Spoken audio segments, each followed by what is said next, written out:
Hello everyone, मैं हूं CA Saurabh Singh Baghel और मेरे यूट्यूब चैनल पे आप सभी का स्वागत है। दोस्तों, इस वीडियो में हम देखने वाले हैं बिजनेस स्टडीज़ चैप्टर नंबर 1 के वीडियो नंबर 2 में बेसिकली हम देखने वाले हैं importance of management and later on हम इसमें देखेंगे लेवल्स ऑफ मैनेजमेंट और उनके फंक्शन।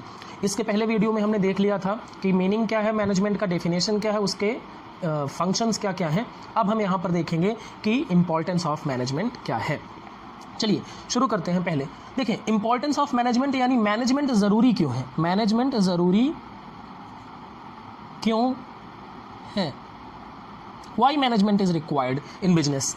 तो सबसे पहला है management helps in achieving group goals. देखो होता क्या है कि टॉप लेवल मैनेजमेंट हमारे, देखो ऑब्जेक्टिव्स क्या होते हैं, ऑर्गेनाइजेशनल ऑब्जेक्टिव्स। अब ऑर्गेनाइजेशनल ऑब्जेक्टिव्स को अचीव करने के लिए हमें क्या करना पड़ता है, सारे लोगों को मिलकर काम करना पड़ता है। तो मैनेजमेंट हमें सिखाता है कि क्योंकि management is a group activity, तो जब सारे लोग मिलकर काम करेंगे, जैसे देखो बात क्या है कि अगर ये टारगेट है, अब मान लो हमारे 4 डिपार्टमेंट हैं, चारों अलग अलग काम कर रहे हैं, तो हमारा ग्रुप ऑब्जेक्टिव अचीव नहीं हो पाएगा। तो हमें करना क्या पड़ेगा, हमें मिलके काम करना पड़ेगा। तो मैनेजमेंट क्या करता है, मैनेजमेंट हेल्प करता है हमारी, जिससे हम अपने ग्रुप को क्या कर सके, हम हमारे लोगों के एफर्ट्स को क्या कर सके, ग्रुप कर सके, और जिससे हमारे ऑर्गेनाइजेशनल ऑब्जेक्टिव्स अचीव हो सके। ठीक है, अब उसके बाद आते हैं दूसरा पॉइंट, मैनेजमेंट इंक्रीजेस इफिशिएंसी। देखो होता क्या है, मैनेजमेंट पहले से बता देता है कि हमें करना कि काम किस तरह कैसे करना है, तो इससे क्या होता है, हमारा रिसोर्सेस वेस्ट नहीं होता है। मैनेजमेंट में हमने पढ़ा था 2 चीज़ों पे फोकस किया जाता है, इफिशियंसी एंड इफेक्टिवनेस। जब किसी की इफिशियंसी और इफेक्टिवनेस दोनों बढ़ जाती है तो उसकी कहते हैं कि प्रोडक्टिविटी बढ़ जाती है। तो मैनेजमेंट यही कहता है कि आप इफिशियंसी के साथ काम करें और इफेक्टिवनेस के साथ काम करें, मतलब कॉस्ट कम करें और अपनी प्रोडक्टिविटी को बढ़ाएं। ठीक है, मैनेजमेंट मोटिवेट करता है, मैनेजमेंट तरह तरह के डिसीजंस लेता है। उसके बाद बात करते हैं management creates a dynamic organisation. ये क्या बात है, देखो डायनामिक ऑर्गेनाइजेशन का मतलब ये है कि देखो बिजनेस इन्वायरमेंट चेंज होता रहता है, बिजनेस इन्वायरमेंट चेंज होता रहता है, तो उस चेंजिंग बिजनेस इन्वायरमेंट में डायनामिक मतलब होता है चेंजिंग, है ना। तो उस बदले हुए बिजनेस इन्वायरमेंट में अपने आप को सरवाइव करने के लिए, अपना कॉम्पिटिटिव एज बनाए रखने के लिए क्या करना पड़ेगा, मैनेजमेंट को लोगों को चेंज करने के लिए, चेंज को अडॉप्ट करने के लिए तैयार करना पड़ेगा। देखो लोग क्या होते हैं, एम्प्लॉइज क्या होते हैं, वो रेजिस्टेंट टू चेंज होते हैं, मतलब वो बदलना नहीं चाहते, लेकिन मैनेजमेंट समझाता है कि अगर आप बदलेंगे नहीं तो हमारे ऑर्गेनाइजेशन के लिए अच्छा नहीं होगा। जैसे अगर मैं बात करूं तो कंप्यूटर, जब इंडिया में 90 में बैंकिंग सेक्टर में कंप्यूटर लाया गया तो एम्प्लॉइज काम करने के लिए तैयार नहीं थे, क्योंकि उनका कहना था कि ये ह्यूमंस को रिप्लेस कर देगा, मतलब इससे उनकी नौकरी खतरे में पड़ जाएगी। लेकिन क्या आज आप बिना कंप्यूटर के बैंक को इमेजिन कर सकते हैं? नहीं कर सकते हैं। क्यों? क्योंकि कंप्यूटर ने बैंक की दुनिया में एक रिवॉल्यूशनरी कह सकते हैं क्रांतिकारी कदम लेके आई है। तो ये है, अगर आपका मैनेजमेंट अच्छा होगा तो वो लोगों को चेंज करने के लिए मना लेगा, और अगर मैनेजमेंट अच्छा नहीं होगा तो लोग चेंज नहीं करेंगे। और जो चेंज नहीं होगा, देखो टाइम चेंज होगा तो टाइम के हिसाब से आपको अपने आप को चेंज करना पड़ेगा, अदरवाइज वो चेंज होके रहेगा और वो चेंज आपको चेंज कर देगा। ठीक है, मतलब आपको पीछे छोड़ देगा। ठीक है, आई होप आपको समझ में आया होगा। अब आगे चलते हैं। 4th पॉइंट है management helps in achieving personal objective. देखो पर्सनल ऑब्जेक्टिव का मतलब क्या होता है कि आपको पता है कि ग्रुप, आपके ऑर्गेनाइजेशन में बहुत सारे इंडिविजुअल्स काम करेंगे। अब सभी इंडिविजुअल्स का अलग अलग टारगेट होगा। अब इन टारगेट को अचीव करने के लिए मैनेजमेंट उनको समझाएगा कि देखो अगर तुम्हारा टारगेट अचीव हुआ तो हमारा टारगेट भी अचीव होगा। मतलब कुल मिला के मैनेजमेंट, चलिए मान लेते हैं मैनेजमेंट का ऑब्जेक्टिव था कि 5 लाख यूनिट बनाना है। कितना बनाना है? 5 लाख यूनिट्स बनाना है इस साल। अब मैनेजमेंट ने बोला कि अगर ये टारगेट अचीव हो जाएगा तो हम आपको 10% बोनस देंगे। कितना देंगे? 10% बोनस देंगे। अब जाहिर सी बात है, सैलरी के लिए काम करने वाला पर्सन वो 10% अपनी कमाने के लिए काम करेगा, लेकिन वो जब 10% कमाने के लिए सोचेगा तो साथ ही साथ ऑर्गेनाइजेशन का भी ऑब्जेक्टिव क्या होगा, फुलफिल हो जाएगा। तो इससे क्या है, मैनेजमेंट क्या करेगा, वो सारे लोग ऑर्गेनाइजेशनल गोल के लिए काम करते करते अपना खुद का गोल भी अचीव कर लेंगे। आई होप समझ में आया होगा। अब आगे चलते हैं। Management helps in development of society. देखो मैनेजमेंट का ये सोशल ऑब्लिगेशन है कि वो क्या करे, सोसाइटी में कुछ बेहतर काम करे, अच्छे प्रोडक्ट दे, इंप्लॉयमेंट दे, नई टेक्नोलॉजी लेके आए। तो ये सारी चीजें मैनेजमेंट, देखो अगर मैनेजमेंट अच्छा है, मैनेजमेंट ठीक है, तो वो क्या करेगा, सोसाइटी के डेवलपमेंट को प्रायोरिटी देगा। वो ऐसे नहीं सोचेगा कि ये मेरा पैसा वेस्ट हो रहा है, वो टैक्स टाइम पे करेगा, सारी चीजें टाइम पर करेगा। तो management is required for the development of the society. अगर आपका सोसाइटी का डेवलपमेंट होगा तो मैनेजमेंट, देखिए मैनेजमेंट अपने डेवलपमेंट के साथ सोसाइटी का डेवलपमेंट भी करना चाहेगा। तो this is all about importance of management. ठीक है, अब आगे चलते हैं। अब नेचर ऑफ मैनेजमेंट की बात करें। नेचर ऑफ मैनेजमेंट यानी मैनेजमेंट कैसा है, तो नेचर कैसा है मैनेजमेंट का, तो दो चीजें हैं, management as a science and management as an art. देखिए जिन लोगों ने साइंस पढ़ा है 10th तक तो सभी पढ़ के आते हैं, उनको पता है कि science is a systematic body of knowledge, जहां पर कुछ कॉज होता है और कुछ इफेक्ट होता है। ठीक है, जैसे आप अगर 2 हाइड्रोजन और 1 ऑक्सीजन मिलाएंगे तो क्या बन जाता है, H2O, मतलब ये कॉज है और ये क्या है, इफेक्ट है। इसी तरह से मैनेजमेंट में भी क्या होता है, कॉज एंड इफेक्ट। अगर आप किसी पर्सन को मोटिवेट करेंगे तो वो ज़्यादा बेहतर काम करेगा। तो कॉज क्या है, मोटिवेट है, इफेक्ट क्या है, उसका बेहतर काम करना। दूसरा, जैसे साइंस के प्रिंसिपल बेस्ड ऑन ऑब्जर्वेशन होते हैं, एक्सपेरिमेंट पे बेस्ड होते हैं, वैसे मैनेजमेंट के प्रिंसिपल्स भी क्या होते हैं, ऑब्जर्वेशन और एक्सपेरिमेंट पर बेस्ड होते हैं। लेकिन एक चीज़ याद रखें आप, मैनेजमेंट के प्रिंसिपल जो होते हैं वो भले ही एक्सपेरिमेंट और ऑब्जर्वेशन पे, एक्सपीरियंस पे बेस्ड है, लेकिन पर्सन टू पर्सन डिफर कर सकते हैं। कैसे, जैसे आप किसी भी सिचुएशन में H2 और O को मिलाएं तो पानी ही बनेगा, लेकिन मैनेजमेंट में हो सकता है कि आप वही काम करके दूसरी जगह पे लगाएं तो वो काम सफल नहीं हो। जैसे मान लीजिए किसी पर्सन के लिए सैलरी से वो मोटिवेट होता है, तो कोई पर्सन रेस्पेक्ट से मोटिवेट होगा। मतलब आपको अलग अलग काम करना पड़ेगा। जो पर्सन सैलरी से मोटिवेट होता है उसे आप रेस्पेक्ट देंगे तो उससे ज़्यादा फर्क नहीं पड़ेगा, और जिसको रेस्पेक्ट चाहिए उसको सैलरी बढ़ाएंगे तो ज़्यादा फर्क नहीं पड़ेगा। तो डिफरेंट काइंड ऑफ मोटिवेशन आपको सोचना पड़ेगा कि किस तरीके से काम, ये प्रिंसिपल तो एक ही है लेकिन अलग अलग तरीके से काम होगा। उसके बाद यूनिवर्सल वैलिडिटी। यूनिवर्सल वैलिडिटी का मतलब क्या है, साइंस दुनिया में हर जगह, जैसे न्यूटन का लॉ है कि लॉ ऑफ ग्रेविटी क्या है कि अगर ऊपर से कोई चीज़ आएगी तो नीचे ही गिरेगी, तो वो पूरी दुनिया में एप्लीकेबल होता है। इसी तरह से मैनेजमेंट भी दुनिया में एप्लीकेबल होता है, लेकिन ये टाइम और प्लेस के हिसाब से इसमें चेंजेस आ सकते हैं। टाइम और प्लेस के हिसाब से मैनेजमेंट को क्या किया जा सकता है, चेंज किया जा सकता है। ठीक है, आई होप आपको ये बात समझ में आ गई होगी। देखो ये प्रिंसिपल और based on observation and experiment, मतलब बेसिकली यहाँ पर आपको ह्यूमन को मैनेज करना है, तो ह्यूमन का बिहेवियर आप पहले से 100% एक्यूरेट तरीके से क्या कर सकते हैं, मेजर नहीं कर सकते हैं। अब एक सवाल उठता है, क्या मैनेजमेंट एग्जैक्ट साइंस है? मैनेजमेंट एग्जैक्ट साइंस है? तो देखो मैनेजमेंट एग्जैक्ट साइंस नहीं है, बल्कि ये क्या है, इन एग्जैक्ट साइंस या फिर सोशल साइंस है। कैसे? मैनेजमेंट के प्रिंसिपल तो हैं, सिस्टमैटिक बॉडी ऑफ नॉलेज है, कॉज एंड इफेक्ट रिलेशन भी है, ऑब्जर्वेशन भी है, लेकिन ये क्या है, टाइम और समय के हिसाब से क्या होता है, चेंज हो जाता है। कैसे? सुनिए, जैसे फिजिक्स का रूल है कि law of gravity, law of gravity, इसका क्या मतलब है, अगर कोई भी चीज़ ऊपर से आएगी तो वो नीचे गिरेगी, ठीक है ना। लेकिन जैसे H2O को मिला दें तो ये क्या बनेगा, हमेशा पानी ही बनेगा। लेकिन मैनेजमेंट में हो सकता है कि आप एक काम, एक प्रिंसिपल को फॉलो करें तो एक बार दूसरा रिजल्ट मिले और दूसरी बार दूसरा रिजल्ट मिले। मतलब एक ही प्रिंसिपल को फॉलो करने के बाद आपको दूसरा रिजल्ट मिल सकता है और दूसरे प्रिंसिपल को फॉलो करने के, उसी प्रिंसिपल को फॉलो करने के बाद दूसरा रिजल्ट मिल सकता है। मतलब ये है कि आपको रिजल्ट की सर्टेनिटी नहीं होगी इन केस ऑफ मैनेजमेंट। इसलिए मैनेजमेंट को क्या कहा जाता है, इन एग्जैक्ट साइंस या फिर सोशल साइंस। ठीक है, अब management as an art. Art क्या होता है भैया? Art is a practical application of knowledge. जो आपने थ्योरेटिकल नॉलेज गेन किया है उसको आप प्रैक्टिकली अप्लाई करें। जैसे आपको पता है कि आपने बुक्स में पढ़ा कि गाड़ी कैसे चलाते हैं, लेकिन जब तक आप गाड़ी पे बैठेंगे नहीं, चलाएंगे नहीं, तो गाड़ी चलने वाली नहीं है। तो नॉलेज किसी भी काम का तब तक नहीं होता जब तक कि आप उस काम को करने की कला नहीं सीख लेते हैं। अब उसके बाद क्या है, personalised application of theoretical knowledge. एक बात समझ लीजिए आप कि जैसे देखो, आपको आर्ट हर आदमी अपनी तरह से इस्तेमाल करता है। जैसे क्रिकेटर, सभी क्रिकेट खेलते हैं, लेकिन बैटिंग करने का तरीका, रोहित शर्मा और विराट कोहली की बैटिंग करने का तरीका अलग अलग है, ठीक है ना। एक्टर्स का देख लीजिए, शाहरुख खान और आमिर खान के एक्टिंग करने का तरीका अलग अलग है।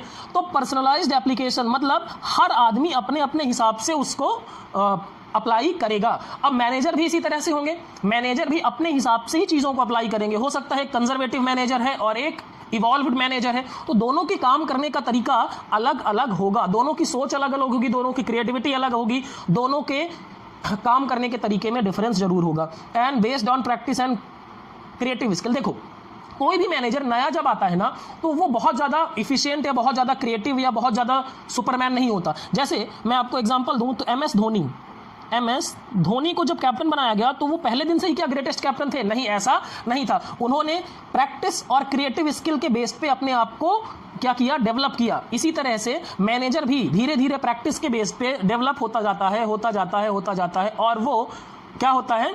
अपने आप को इंप्रूव कर लेता है, अपनी आर्ट को इंप्रूव कर लेता है। तो हम कह सकते हैं कि management is art as well as science. ठीक है, आई होप आपको ये बात समझ में आ गई होगी। अब आगे चलते हैं, अब बात करते हैं management as profession. Management as profession, profession क्या है भैया? देखो profession refers to occupation. Occupation मतलब एक ऐसा काम है which is backed by specialised knowledge. आपका नॉलेज क्या होना चाहिए? स्पेशल होना चाहिए। अब पढ़ेंगे इसको थोड़ा सा। एंड ट्रेनिंग भी होनी चाहिए। And in which entry is restricted.